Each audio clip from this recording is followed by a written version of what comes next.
안녕하세요. 캡틴의 주식 하이킥입니다. 다사다난이라는 단어로는 표현이 되지 않을 정도인 올 한해도 이제 거래일로는 불과 8거래일밖에 남지 않았습니다. 조만간 기회를 가져 올 한해를 정리해 볼 수 있도록 하겠습니다. 먼저 뉴욕 증시부터 살펴보도록 하겠습니다. 뉴욕 증시는 FOMC 결과와 부양책 관련 소식 그리고 소매 판매의 부진으로 장중 등락을 거듭하는 흐름을 보였지만 폭은 크지 않은 범위 내에서 움직였습니다. 부양책 합의가 임박했다는 외신 보도가 나오면서 기대감은 커졌습니다. 견해차가 큰 사안인 지방정부 지원과 책임보호 조항을 제외하고 미국인에 대한 현금 지급 방안을 도입하는 데 타결점을 찾은 것으로 알려졌고, 이 규모는 이전 부양책의 1인당 1200달러보다 적은 600달러 수준이 될 것이라는 관측입니다.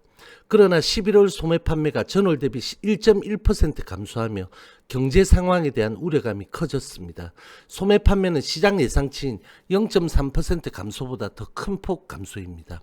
미국 경제의 근간인 소비는 팬데믹으로 지난 4월에 급감한 뒤에 5월부터 증가세를 유지해 왔지만 겨울철에 진입하며 다시 타격을 받는 것으로 나타났습니다.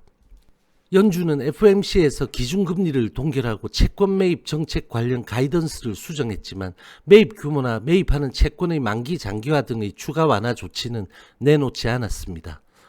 시장은 내심 기대를 가지고 있었기 때문에 FOMC 결과 발표 직후에 3대 지수는 일제히 반락을 보였지만 곧이어 파월 의장이 기자회견에서 현재의 채권 매입 정책이 적당하지만 경제 회복이 둔화되면 매입 규모를 늘리거나 만기를 장기화할 수 있다는 발언에 지수는 하락을 멈추고 반등을 보이기도 했습니다.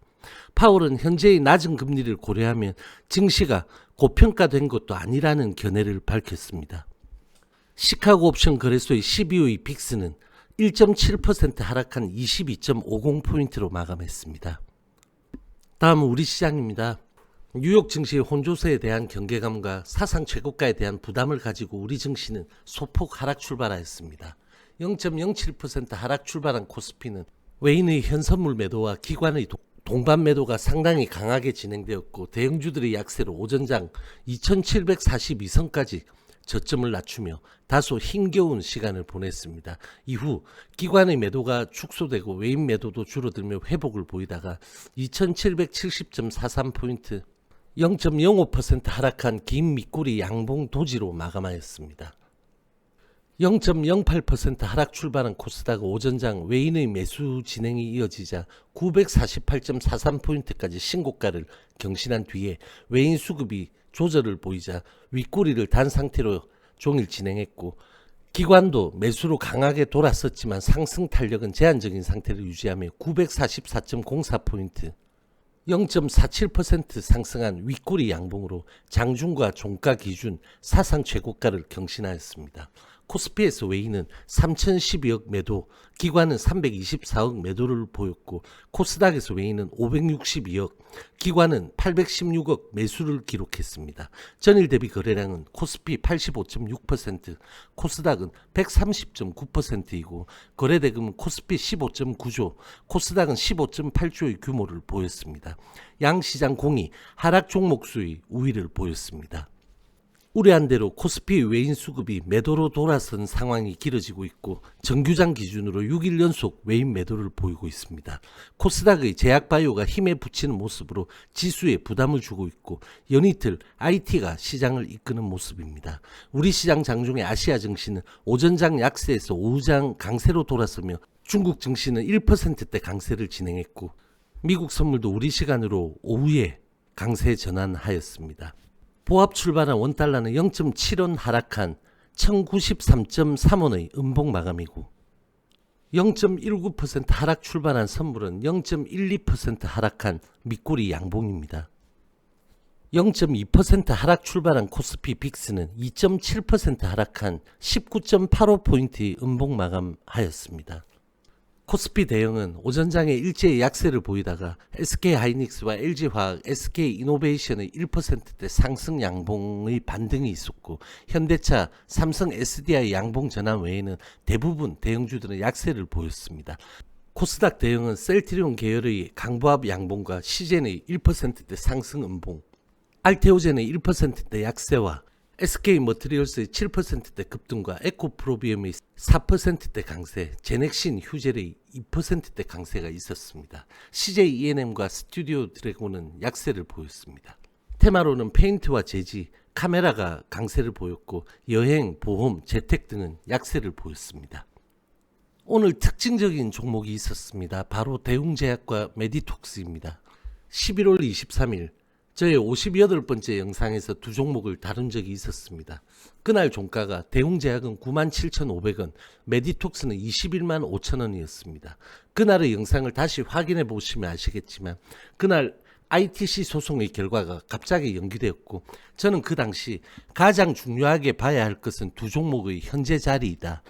메디톡스는 식약처 악재 등을 이렇게 두들겨 맞으면서도 최근은 11월달 현재입니다. 최근 ITC 소송 결과에 대한 기대감으로 상당폭 상승을 보인 상태이고 대웅제약은 7월 이미 패소 악재를 이렇게 다 반영했고 8월 여기서 큰 매집봉을 세웠으며 이후에도 이 최종 지지선에서 한 달 이상 길게 바닥을 다지고 있다. 이번 소송의 결과를 우리는 알 수 없다. 그러나 메디톡스는 이길 때의 업사이드보다 질 때의 하방이 더 크고 대웅제약은 이미 반영되어 왔으므로 패소한다 하더라도 그 하방은 아주 제한적이고 반대의 경우에는 상방이 상당히 크다라는 말씀을 드렸습니다.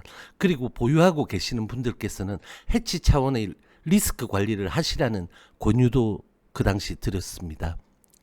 그날의 캔들이 메디톡스는 여기 양봉 이 캔들입니다. 이 캔들 이후로 메디톡스는 이렇게 22만 5천원 이 저항을 돌파하지 못하고 등락을 보였고 대웅제약은 11월 23일 캔들이 여기였습니다. 여기서 코로나 치료제 기대감으로 이러한 급등을 보여왔습니다. 그리고 오늘 새벽 ITC 결과가 나왔습니다. 최종 결과는 메디톡스의 승소였지만 대웅제약 나보타에 대해 당초 10년에서 21개월로 수익 금지 기간을 축소시키는 판결이 나온 것입니다. 그리고 대웅제약은 장 개시 직전에 코로나 치료제 후보 물질인 호이스타 임상 관련 자율 공시를 내며 대응했습니다. 메디톡스는 장 초반 17%대의 급등을 보이며 승소에 대한 랠리를 보이나 했지만 그것을 끝으로 장중 계속 이렇게 밀리다가 하락 전환에 5.6% 하락 마감한 대량 거래 장대 음봉을 보였습니다. 그리고 그동안 지지해오던 이 20만 9천원의 지지 라인도 이탈 마감하였습니다. 반면에 대웅제약은 패소에도 아랑곳하지 않고 6%대의 강한 상승 출발 이후에 잠시 주춤하는가 싶더니 급등폭을 이렇게 키워가며 3시 이후 상한가에 진입하였습니다. 대주주인 대웅도 상한가 한호가 미친 29%대의 급등 마감을 보였습니다. 제가 영상을 올려드린 11월 23일 종가 기준으로 오늘 종가는 메디톡스는 5.11% 하락, 대웅제약은 80%의 급등 상태입니다.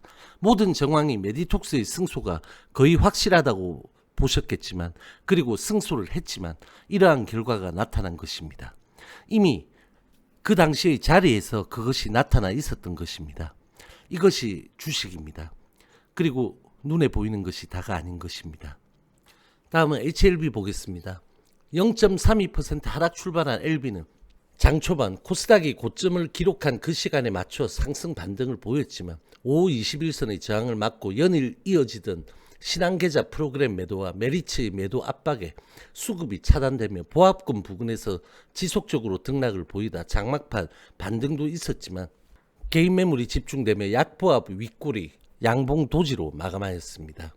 장중 변동폭 2.14%, 평균가 93,988원입니다. 전일의 98%인 41만 주의 정규장 거래량을 보였습니다. UBS 등 외인 계좌의 프로그램 매수도 있었지만 신한 계좌의 외인 코드로 나오는 매물이 하방으로 압력을 주며 매도 우위를 보였고 대주주 양도세 회피 매물로 추정되는 메리츠 계좌는 오늘도 4만 1,000주의 매도로 7거래일 연속 집중 매도, 12월 들어서만 24만 주 이상의 매도를 진행 중입니다. 어제도 말씀드렸지만 일반 보유자들의 매도는 장막판에 불가피하게 일부 나타나고 있지만 지극히 제한적인 관망 상태이고 그로 인해 거래량이 씨가 마른 상태로 신한, 메리츠 등의 매물 압박이 그 절대 수량은 크지 않지만 호가나 심리에 강한 압박을 주고 있는 그러한 상태입니다. 이러한 현재의 수급 상태가 바뀌어야 한다는 것입니다. 이 물량들이 소진이 되든지 아니면 대량 거래량 상황이 나오며 장중에 소화를 시키든지 말입니다. 93,500원 이 지지선을 이틀 마감한다면 다시 9만 초반까지 열리게 된다고 말씀드렸습니다. 오늘 같은 패턴의 수급 상황에서도 이 라인을 지지하는 움직임은 일단 나왔고 막판 매물 집중은 불가피한 것이니 거기에 대한 절대적 의미는 두지 마시기 바랍니다. 어제와 같은 상황이 되었으며 내일 양봉이 반드시 필요하고 그 양봉은 상승 양봉이어야 합니다. 특징적인 것은 계열들은 오늘 또다시 윗꼬리는 있지만 몸통 양봉이었고 행루이 제약은 상한가를 기록했다가 풀리며 8.42% 급등한 105.18 위안으로 마감하며 상승폭 거래량 거래대금에서 2년 최고치를 경신했습니다. 건강보험 관련 펀더멘탈 개선이라고 분석은 되고 있지만 그러기에는 그저께와 오늘의 급등폭이 너무 강하며 시총은 100조에 육박하게 되었습니다. HLB 생명과학 보겠습니다. 보합 출발한 L생도 장 초반에 수급 상황이 발생하며 28,000 저항 돌파를 시도하기도 하였지만 LB의 움직임에 발목이 잡히며 윗꼬리를 달고 진행하다 5 21선 지지한 양봉 마감하였습니다. 장중 변동폭 2.92% 평균가 27,652원입니다. 어제의 109%인 53만 주의 정규장 거래량을 보였습니다. 프로그램 매수는 오후장 강하게 유입은 되었지만 LB의 연동성을 극복할 수준은 되지 못했습니다. 28,000원 회복이 현재는 필요하지만 LB의 허락 없이 독단적으로 쉽지가 않은 그런 모습입니다. 그러나 LB의 수급 압박 상태에서도 현재 자리를 지키고 있는 모습은 평가할 만하고 LB의 움직임이 나타날 때 더 가벼울 수 있다는 의견은 유지하겠습니다. 파워는 여전히 이 구간 안에서의 횡보를 이어가고 있습니다. 제가 여러 번에 걸쳐서 계열들의 가늠자로 볼 수 있다는 말씀을 드리고 있는데 1295원의 하방 이탈이 없다면 계열 전체의 하방 경직성은 유지된다는 의미이고 지난주 월요일 LBL생의 장대 양봉이 각각 두 번째 저항선을 상향 돌파하는 그 당시에도 파워는 두 번째 이 저항선을 돌파하지 않은 것도 같은 맥락입니다. 참고하시면 되겠고요. HLB 제약은 17,500원, 16,950원, 16,350원의 지지선을 차례로 이탈하는 연속 음봉에서 오늘 하락을 멈추는 도지로 마감했습니다. 이 정도에서 돌릴 수 있는 양봉이 나오는지 봐야 하고 이제 계열 연동성에 편입이 필요하다는 의견입니다. 이렇게 또 하루가 마무리됩니다. 새벽부터 정신없이 하루를 지나고 유튜브 영상 제작까지 끝내고 올리고 나면 몸과 마음이 힘든 것도 사실입니다. 앉아만 있으니까 온몸도 쑤시고 마치 어릴 적에 당구를 처음 배울 때 당구공이 눈앞에 왔다 갔다 하던 것처럼 차트와 호가창이 눈앞에 어른거릴 때도 있기도 합니다. 그래도 여러분들이 댓글을 보다 보면 그런 피곤함이 사라지고 더 잘해야 되겠다는 생각이 듭니다. 보잘것없는 이런 영상을 기다렸다는 말씀들은 그 어떤 피로회복제보다 더 반갑습니다. 오늘 메디톡스와 대웅제약의 판결 결과와 주가의 흐름은 하나의 예시일 뿐이고 또 오늘의 흐름이 각 기업들의 가치와 미래의 주가 흐름을 완전히 다 보여준 것이라고는 말할 수 없지만 투자자이자 트레이더의 관점인 여러분들은 항상 일어날 수 있는 경우의 수를 다수가 생각하는 것이 아닌 좀 더 깊게 또는 역설적으로 생각해보는 자세를 가지시기 바랍니다. 오늘도 수고들 많이 하셨습니다. 오늘 영상 여기까지 하겠습니다. 저와 함께 여러분들의 성투는 계속될 것입니다. 화이팅!